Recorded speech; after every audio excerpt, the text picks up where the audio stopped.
కలిసి పెడితేసి రాజ్యాధికారం అది సాధించడం. మనం కలిసి ఉంటే రాజ్యాధికారం వాళ్ళకి వెళ్తాం. కాబట్టి మనం కలిసి పార్టీలో పాల్గొంటాం. అందుకు కాబట్టి ఆ విధంగా రాజకీయం చేస్తూ ఉన్నాడు చంద్రబాబు నాయుడు. చంద్రబాబు నాయుడు గారికి ముందు నుంచి మాదే మాలంటే అందరూ కాంగ్రెస్ వాళ్ళు. కాంగ్రెస్ వాళ్ళు ఓట్లు అయిపోయిన పర్లేదు, పార్టీలో ఓట్లు అయితే చాలు మనం నిర్ణయానికి వచ్చేసారు చంద్రబాబు నాయుడు. కూటమి ప్రభుత్వం వచ్చిన తర్వాత వెంటనే వర్గీకరణ మొదలెట్టారు. ఇప్పుడు ఏది మమ్మల్ని పోయిందని వర్గీకరణ చౌదరిని వెళ్తీమనండి, చౌదరిలో కూడా పేదోళ్ళు ఉన్నారు. కాపులు వెళతీమనండి, కాపుల్లో కూడా పేదోళ్ళు ఉన్నారు. మరి రేట్లు వెళతీమనండి, అవన్నీ చూడమనండి. అప్పు ఎస్సీలకి రామనండి. మరి ఈ విధమైనటువంటి పరిస్థితి కేవలం ఎవరు చైతన్యవంతులో, ఎవరు బలమైన వాడో వాళ్ళని ఏకాకిం చేసి వాళ్ళకి నష్టం కలిగేలాగా చంద్రబాబు నాయుడు కుట్ర, చంద్రబాబు నాయుడు చేసే కుట్రలు మరి మోడీ చంద్రబాబు నాయుడు వీళ్ళు వర్గీకరణ చేస్తూ ఉంటే జగన్మోహన్ రెడ్డి పిల్లిలా పడుకుని ఉన్నాడు. ఎవరి వర్గీకరణ ఎందుకు చేస్తామని అడగడం, ఇది అడగడం.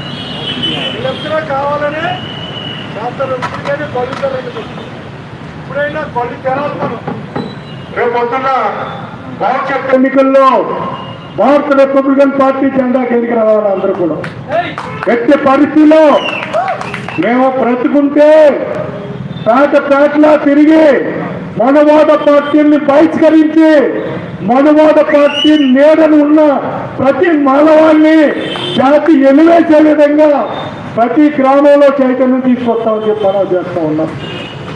ఈరోజు ఏదో రొట్టె ముక్కలకి బిస్కెట్లకి ఆశపడే ఆశాహులు ఉన్నారు కదా, వాళ్ళకి భయం వేయాలి. వాళ్ళకే కులం అంటే భయం వేయాలి. నేను ఈ పార్టీ కిందకి వెళ్తే నన్ను కులం బహిష్కరిస్తుంది, నన్ను తరివేస్తారు గ్రామంలో నుంచి అనే నినాదం తీసుకొచ్చేలాగా ప్రతి విద్యార్థిని, ప్రతి కార్యకర్తని, ప్రతి రాజకీయ నాయకుడిని చైతన్యపరిచి దళితుల యొక్క ఐక్యత, దళితుల యొక్క చైతన్యం, దళితుల యొక్క బలాన్ని ఈ మనువాదులకి చూపించవలసిన ఆంక్షం ఉన్నదని చెప్పి మనం చేస్తున్నాం. సోదరులారా, మేమంతా కూడా బివి రమణయ్య గారు, పొలమూరు బాలకృష్ణ గారు, ఆయన నాయకత్వంలో కొంతవరకు మేము తరిపించుకున్నటువంటి నాయకులు. ఈరోజు చిన్న పిల్లలు చిన్న ఆటలకి ఆశపడి ఏదో ఓ విధంగా మత్తులో ఉన్నారు. ఆ మత్తు వదలగొట్టి మనవాద పార్టీ కిందకి మనం వెళ్ళకూడదు. ఎట్టి పరిస్థితుల్లో మేము బహిష్కరిస్తున్నాం. ఈ మనవాడు మాకు ఈ పదవులొద్దు, ఈ రాజకీయ పదవులొద్దు అనే విధంగా చైతన్యం చేసి జాతిని ఐక్యం చేసి ముందుకు నడిపిస్తామని తెలియజేస్తున్నాం. అదేవిధంగా ఒక విధంగా మరి ఈరోజు వర్గీకరణ అంశం అనేది ఎలా ఉన్నాయంటే మనకే కాదు, తెలంగాణ, ఆంధ్రప్రదేశ్, కర్ణాటక ఈ 3 రాష్ట్రాల్లో కూడా ఎస్సీ వర్గీకరణ అంశాన్ని తీసుకొచ్చాడు మోడీ తీసుకొచ్చి ఎట్టి పరిస్థితుల్లో రాజకీయ చిచ్చు పెట్టి వాళ్ళ మధ్యలో లబ్ధి పొందాలని ప్రయత్నం చేస్తున్నారు. రఘుబాబు చెప్పాడు గతంలో, పిల్లిని గదిలో పెట్టి బంధిస్తే పులి అయిపోతుంది, పిల్లి మీద పడి రెక్కేస్తుంది. కాబట్టి భవిష్యత్ కార్యక్రమం నువ్వు చంద్రబాబు నాయుడు గారు మీరు ఏదో మీ చౌదరిలో విడదీవా, మీ చౌదరిని విడది, చౌదరిలో కూడా పేద కూలి పని చేసుకునే వాళ్ళు ఉన్నారు, వాళ్ళకి ఇయ్యి, నీకులా కోటేశ్వర్లు కాదు.